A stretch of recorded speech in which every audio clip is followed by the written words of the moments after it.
Marat Israelian, in spite of what appeared to be like a fairly serious knee injury at the December NAC, you finished second. Yeah. Since then, we're almost 7 months out.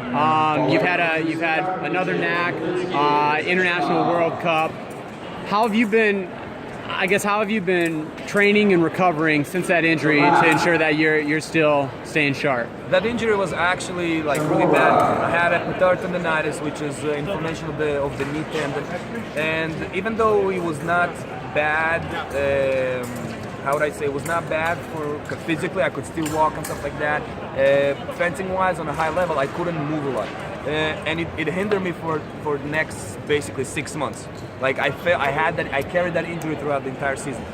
When I went to Vancouver, the day of the competition, the doctor saw me and it was still painful. Like it was in back of my mind. And for a good 3-4 months, I was struggling with it. Like I had to, because of the way the injury it is, you're supposed to have some sort of blood flow in that area and you have to warm up for it. So I had to warm up for like 2 hours. And physically, I'm not there yet to warm up for 2 hours and still fence the entire competition. So it did affect me. Like the entire injury affected me throughout the competition. Even in the NAC that after the Baltimore NAC that I didn't do that well, also I had doctors and massages and stuff like that, and it didn't help that much. I couldn't move that well. It hinders me, but at the same time, again, this is the sport. I mean, you have to be able to work with it or without it. It's the reality. You have to choose to give up and quit and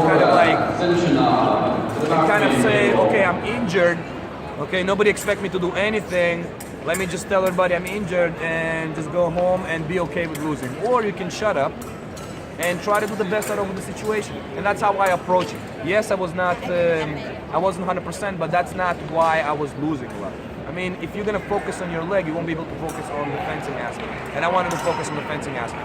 And even though I felt that I was hindered and I didn't fence as well as I wanted to, just by concentrating in the fencing aspect, I managed to kind of like benefit from losing by kind of understanding what things fencing-wise, technically I didn't do right, and move on from there.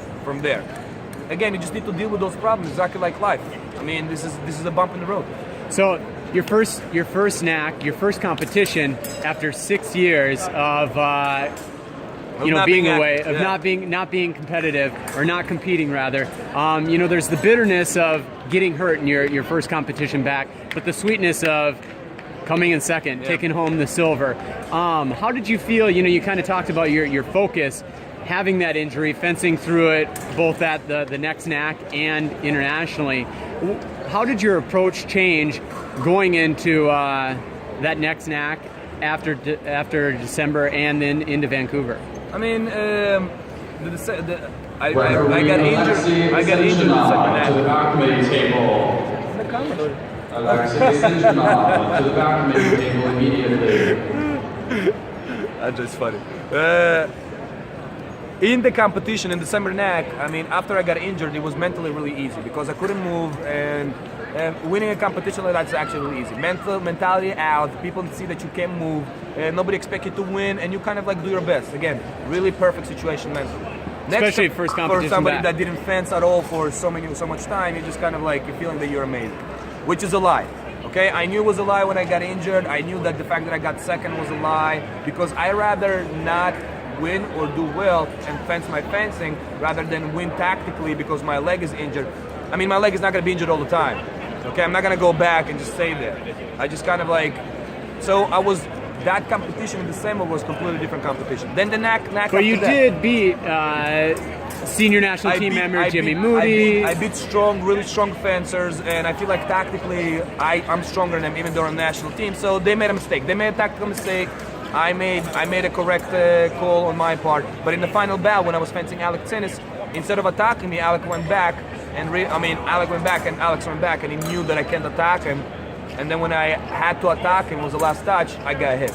So on his part, he was correct. Other people thought that they can bully me just because I can't move, and that was their mistake because I can still kind of like lay the defense on them.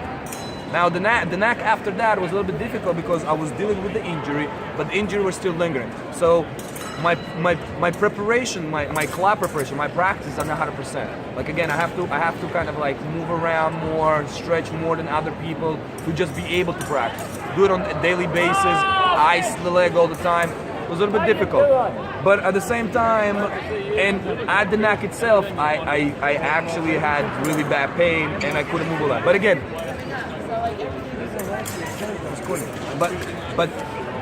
but again, I knew that this is what's gonna happen, and I knew that I need to overcome it, and it was not an issue. I didn't even think about that.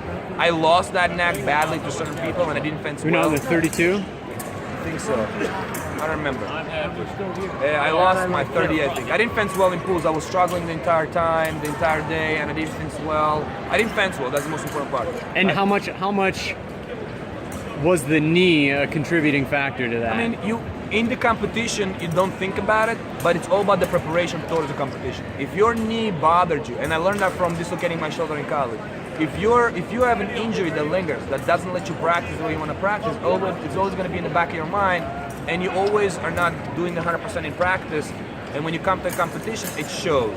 So even though I was in a competition, and I didn't think about the knee, and I didn't want to, and I didn't lose that competition because of my knee, the preparations for the competition was affected, and I didn't come with my A game. Right. Okay. Add to that, after doing a second in the neck before, people know me much better, and they give me more respect. It was much harder to fence people that already know you. Again, going back, more defensive, not disrespecting your fencing, and it's really difficult. And it's also unfortunately lingered towards the Vancouver World Cup as well.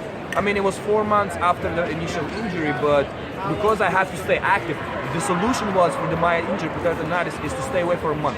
But I was already in mid-season. I already committed kind of like to the competitions and to the World Cups. I couldn't just quit. So I couldn't let my knee rest. But at the same time, because I couldn't let my knee rest, I had to practice more, and I couldn't practice because of my knee. So I was kind of like struggling throughout and trying to just do my best. Awesome. And it did affect my preparation. So where are you? More than anything else. Where are you at now? Can we expect to see you again in competition next October? Yeah, I'll be back. I'm getting in shape. I'm trying to prevent anything physically that happened to me. I'm not getting young, so everything that happens to me is kind of like lingers with me. It stays with me, and I'm broken. I actually still feel my knee, even though it's much better. It's actually almost perfect. But to avoid that, I'm trying to stay physically strong during the summer and come in running in September. All right. Well, happy healing through the summer months, Marat. Thank you.